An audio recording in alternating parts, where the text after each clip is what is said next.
Okay, good morning. Good morning. Welcome to 50 Shades of Purple Against Bullying. Today, we're having a meeting. This is the Educational and Awareness Committee, as well as our candidate for Executive Director of Programs for our fine organization. And right now, what I want to do is I want to have Jane Oeffner to introduce herself. And we're also going to have Ruth Smith, who is the chair of the Education Awareness Committee, to introduce herself. And then I will, Jazz Gray-Sadler, I will actually run through our presentation for our organization. And then at the end of that presentation, I'm going to take any questions about the presentation. If you have questions during it that you don't believe you're going to be able to memorize, please don't hesitate to put it in the chat. So Jane, please introduce yourself. And one of the things that you and I talked about is your why. Why an organization that advocates for bullying prevention and abuse prevention, why this type of organization would interest you as a candidate for leadership in this organization. So good morning, everybody. My name is Jane Oeffner, and by background, I am a physical therapist.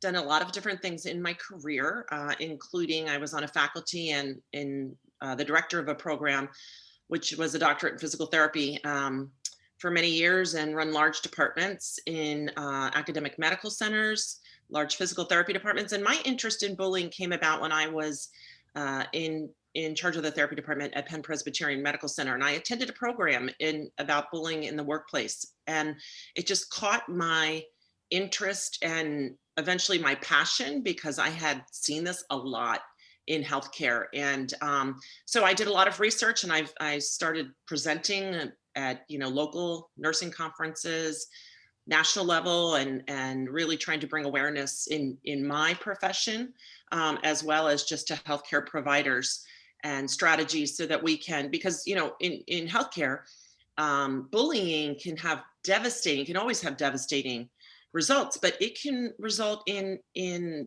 deaths of patients. I mean, if it compromises safety, and anything that compromises a patient's safety, we've got to address. And bullying is something that people don't always talk about, that they're not comfortable and they don't always know how to handle it. And so I think education for people, obviously in healthcare is where I've been, but everywhere is just really critical, because people don't even realize all the time, they know something's happening, but they don't know exactly what is happening. They don't know what to do, and they're suffering tremendously in all aspects of their life. So I just have that passion. And then I have also done lots of professional, work in my career for my organization, the American Physical Therapy Association, and really interested in the nonprofit world. And I saw this opportunity, and I thought, it's a really good match for me. So that's a little bit about me.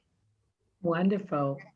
Ruth Smith, our chair of the Education and Awareness Committee, and that committee works on a number of programs as well as initiatives for community outreach. Ruth, can you please talk a little bit more about what your committee's initiatives are? Sure. The committee works on several things, as Jazz has said. We organize our Families Against Bullying, which is something that we do to engage the community and families in our efforts. And prior to the pandemic, we would have events in malls and things like that, and certainly in certain public areas. We also do, oh Lord, I hate when I'm tired. One of our new initiatives that we're working on right now is our storytelling hour, because we had to make a shift in terms of doing outreach and continuing our whole process with Families Against Bullying in this pandemic period. So now we're working on developing a storytelling hour. We also do the annual summit that we do every year. It's open to everyone on the board. And am I leaving out something? I know I'm leaving out something, and it just probably just the programs that we do in our elementary schools, which is right. Think Yeah, education we have the think program. program, yes, and that's very important because that's something that definitely meets works with a lot of young people to educate them about, bullying, and that's something that we're very, very proud of. And we're looking to making sure that we can continue to spin that one out, as well as the one that we want to do with the older middle school, high school age people. Because like you were talking about in reference to workplace bullying, there's many different avenues of bullying that people aren't aware of. And I think as an organization, we try to cover all of the areas because it impacts everyone in different ways. Some people have been personally uh, dealt with the whole thing about bullying, and some people, they just have an interest in it, because of the work that they do. I noticed certainly in my professional life, bullying is part of the reason why people end up going into therapy, because that was a trauma for them. So I'm Mm. familiar with it from that perspective. And I think as an organization, we're doing a good job. The committee definitely can continue to grow. And we're excited about any of the initiatives that we have. And we are always looking forward to continuing to develop and continuing to grow. And personally, I'm real excited about the hybrid um, types of events that we've been able to manage because even though the pandemic will eventually end, we have developed a virtual platform, which is important because that allows us to reach more people, just like we're reaching you. We're on the East Coast, you're on the West Coast. So Yes. that Now, speaks for itself. You understand? Okay. So that's an excellent thing. Absolutely, absolutely. Thank you so much to both of you. So what I want to do is just run through a brief presentation. I think it'll give an overview to you, Jane, in particular, who hasn't had a chance to see a snapshot of the breadth of the organization. So without further ado, I will move through that. So welcome again to 50 Shades of Purple Against Bullying, also known as FSP Against Bullying. So who are we? We're a nonprofit organization that supports families and individuals, both children and adults. Most people, when they think of bullying, they think about that space of bullying on the schoolyard or the playground or in the classroom, sometimes in the homes and the community, that how it affects children. However, it also affects adults. Uh, we as an organization have challenged the definition of bullying, which lies in the juvenile space. So we have, as an organization, challenged that definition to encourage the United States Department of Education to include remove the word children so that it includes the adult space, the home, and the workplace. And how do we do this? We do it through our programs and our resources that are available to individuals that have been affected by bullying and abuse. And we do it by working alongside community-based organizations with their anti-bullying initiatives and campaigns. So our initiatives and campaigns are not designed to replace, but to enhance other campaigns that are out there. Our mantra is everyone deserves to feel safe.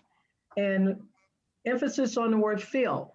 Being safe and feeling safe are not mutually exclusive because we attack it from the perspective of how do you feel emotionally? How do you feel inside in your mind? You can be in a physical space that says you're safe, you're at home, but you go onto the internet and you don't feel safe anymore because of cyberbullying. So you're no longer feeling safe. You're physically safe, maybe, but you're not emotionally safe. So we'll get a little further into why our mantra is everyone deserves to feel safe, which captures it all. We do recognize that bullying is alarmingly widespread. It's devastating and affects the family. Oftentimes, we don't realize the rippling effect of bullying. So that's one of the perspectives that we look at bullying, the rippling effect, the effect on the siblings, the effect on the parents and guardians, and also the effect on the community.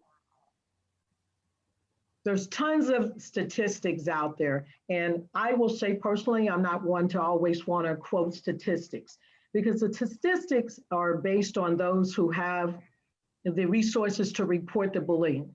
So the ones that had the resources to report it, these are your numbers. 28% in the United States between 6 and 12 experience bullying, and 20% of students between 9 and 12 experience bullying. You look at those numbers, you go like, really? Seriously? Those numbers are incredibly soft. And they're soft because when we look at the schools and the communities and the workplace, how many individuals feel safe enough to report it? Remember, you hear on the playgrounds, snitches get stitches. And that happens oftentimes. So the numbers are not accurate at all. And we look at how educational institutions are not encouraged to report bullying incidents. So we look deeper into that through our programs. Now, if you notice, the individuals that have witnessed bullying are considerably higher. So we go back to the emotional effect. If you're witnessing someone being bullied and abused, you are actually being bullied as well, because there is a trauma associated with what you're witnessing. So this is why those numbers are so horribly disconnected in terms of data and statistics. However, this is what stopbullying.org reports. So our responsibility as a nonprofit organization who wants to look deeper into this and have credible data to support the lives that are affected by bullying, we want some more credibility to this data. And so we've designed a program to capture our own data so that we can start to funnel resources appropriately to those who need it most. So some of our most important goals. So how do we do this? And we do this in a number of ways, and we've got some basic ways we do it. Number one, we're acting as intermediaries, and we're connecting individuals with organizations, tools, and resources. And I'll say, as a parent advocate of someone that's been profoundly affected by bullying and is still associated with a number of families that are, there just isn't enough intermediaries to connect you to the resources. It's like flopping around in this dark hole and you don't know where to go. Also, we're developing educational tools and programs to increase the awareness and foster prevention. That's not just in the schools, it's also in the workplace. What do those programs and tools look like? So taking our time to do the research and due diligence, to not just put something out there and they say this works, but to really test it and make sure that they are effective tools and programs to help reduce the effects of bullying. And then this is the other caveat that we don't find commonly out there with bullying prevention and resource organization, is the rehabilitation tools and resources for the bully and or abuser, okay? It doesn't stop until we can reach the source. And so we'll talk further about that as well. So these are our three primary goals. And they sound, it's the mountain, they sound like this is Hercules. But we're very confident in the work that we've done over the past 5.5 years that the models we put together are quite effective, but we're growing, as Ruthie mentioned, and we're expanding, and we are absolutely open for ideas and resources to expand us in these areas. So what are our programs and initiatives? And I'm kind of getting misty at this point because I'm so proud of what we've done in 5 short, young years. So I can no longer officially say we're a fledgling organization. We're a powerhouse, like tiny but mighty. So some of those programs included but not limited to is our ambassador program. So we're creating a culture of bold, empathetic, caring, selfless people who are well prepared to lead on a global initiative and campaign to end bullying. So we know that the voices of influencers have a huge impact on affecting how you think about the culture of bullying and what you can do about it. So we have different tiers of categories in our ambassador program. So oftentimes when you think of ambassadors, you think of brand ambassadors. We look at ambassadors as being different. We take that a step further. Our ambassadors are the ones that are the voices, the peer-to-peer that go into the community, whether it's in their schools, the community, the home, the workplace, and can actually use their voices as influencers based on a demographic that they're equally suited to. We do have celebrity ambassadors. We have adults that are over 30. We have adults in another tier between 18 and 30. Those are typically in our universities and colleges. And then we have our youth ambassadors between 13 and 17. Anytime we have a youth ambassador that is in that age group, they are actually supported by their parents. They have to be approved by their parents to be a youth ambassador. For example, Ruthie mentioned our storytelling hour. Our storytelling hour has a youth ambassador who is an Olympic hopeful, who is actually 13 years young. And so she's actually ambassador for the Reading Hour program that's going to start, I think it kicks off the beginning of summer in June. And then we move into like just to helping raise awareness. So you'll see some imagery of some of the ways we've helped to raise awareness with some of our youth as well as our celebrity ambassador. So in the image you see here on the right-hand side, there is a lovely young lady in the middle wearing a kind of shimmery goldish bronze dress. Her name is Meredith O'Connor, and Meredith O'Connor is a pop star. And she was hardly bullied in school at the age of 12, 11 and 12 for being so tall. She was like 5'9" by the time she was 12. And she was bullied to the point where they broke her nose. Now she's an international pop star, as well as the bullying voice for the United Nations. She's the spokesperson. We had the honor of her coming in during our Arts Against Bullying initiative and staging an entire show on a stage to raise awareness for our Arts Against Bullying initiative. It brought a lot of press and attention to us, obviously, and she kicked off her world tour from our stage. What an exciting experience for us, of course. So we do draw the attention of celebrities alike who has actually helped us elevate our platform, I'll call it our brand, as well as our messaging around the world globally. The Arts Against Bullying initiative is an annual initiative, and we'll talk further about that. Then we have something incredibly important, back to school, not back to cruel.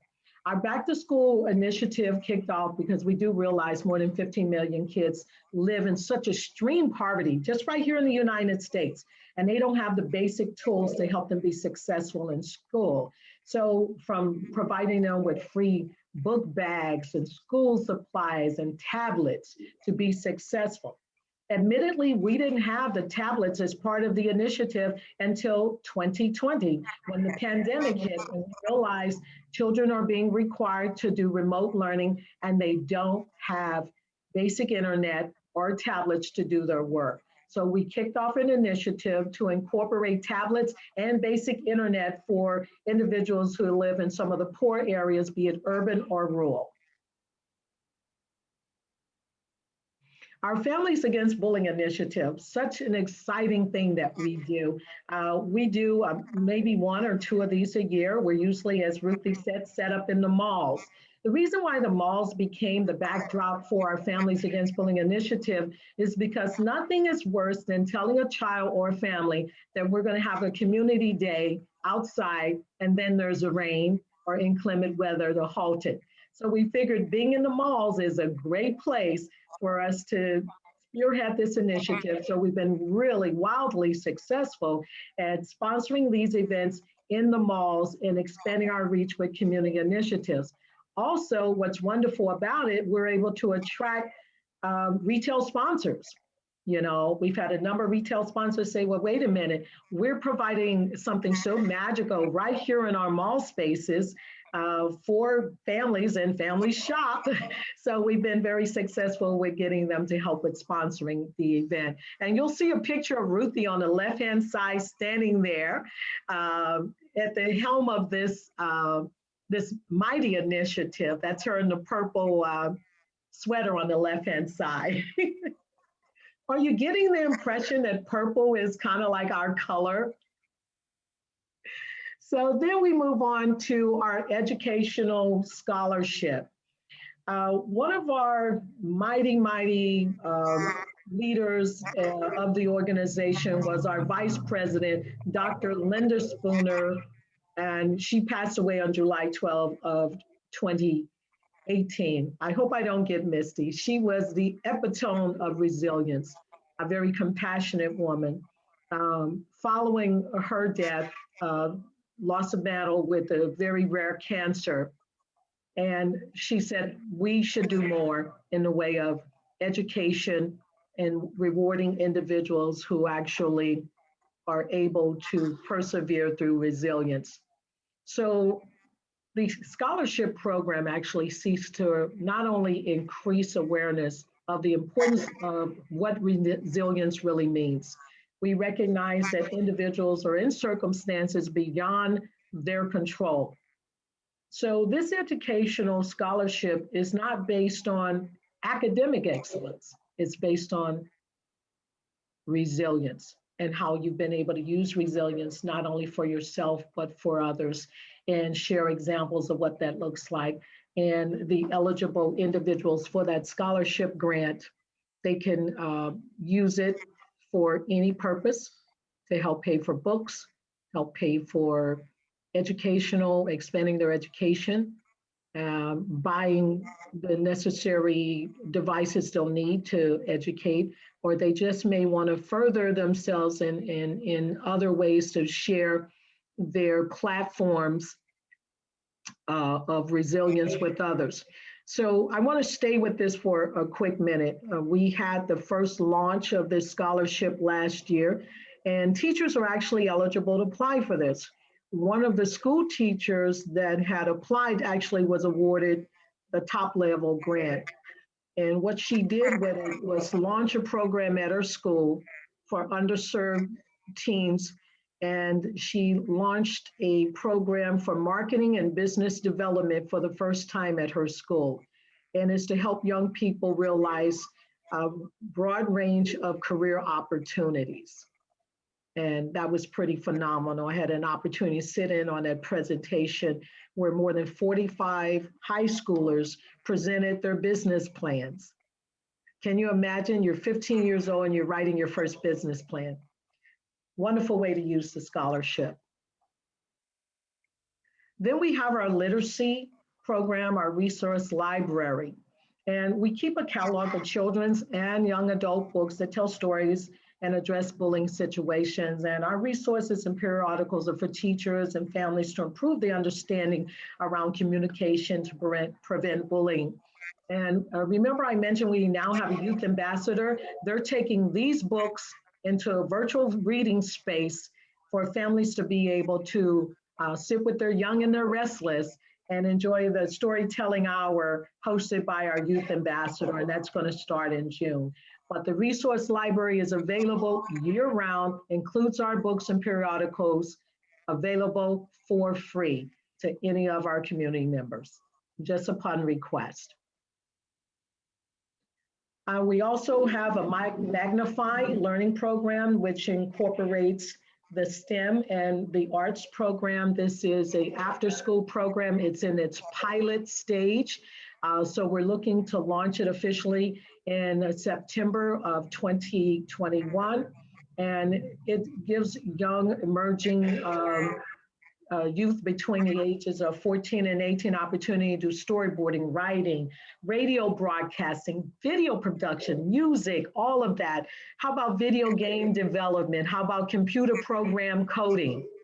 These learners get an opportunity to work in an environment with a professional, a subject matter expert in a mentor protege type environment virtually for 3 months. And one of the commitments we have with the corporations that are signing on to this is that these youth will be considered for internship. So it's not a program that's one and done. We will follow this through all the way through higher learning and in their adult career life. Excellent. Then the Think Bullying program, which is our flagship educational program. There are workshops in the schools. This is the program, Ruthie meant that we're creating a hybrid model of this. Right now it's in the classrooms. And if you see the photos that are throughout this PowerPoint, these are actually assemblies in various schools all over the place where we're presenting the entertainment portion of the Think program. And pretty powerful statement. If I was to guess how many youth we presented before, since we launched this particular program, I would say well into the thousands. And so there are many ways that we ask the community to help. We ask educators, parents to help. One of the ways that they can help is, of course, nonprofit, donate. You can donate financially, in kind. The in kind also includes your time to help support our ongoing education and awareness and resource goals. Another way, become a sponsor. We have a number of corporate sponsors whose banners are illustrated on our website. I would start naming them, but then I'd be embarrassed if I forgot someone, and I don't want that to happen. So you can visit our website to see the number of sponsors we have that are supporting our goals. And here you go, Jane, third but not last. Many different types of volunteer opportunities. There's no better way to use your skill and your experience than with an organization that stands for what we stand for, and that will value your time. Absolutely. And so our goals can be supported also if individuals aren't in a position to volunteer their times. They can support us on social media. What better way to get the word out and to share with the world what we're doing. We have a Facebook account, a Twitter account. We also have LinkedIn and Instagram. So there are many, many ways to help us spread the word and curtail our marketing cost.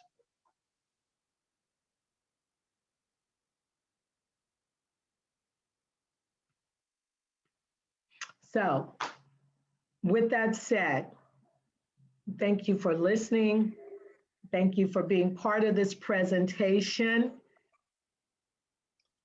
This is Jazz Gray-Sadler. I'm actually the founder and board president of 50 Shades of Purple Against Bullying.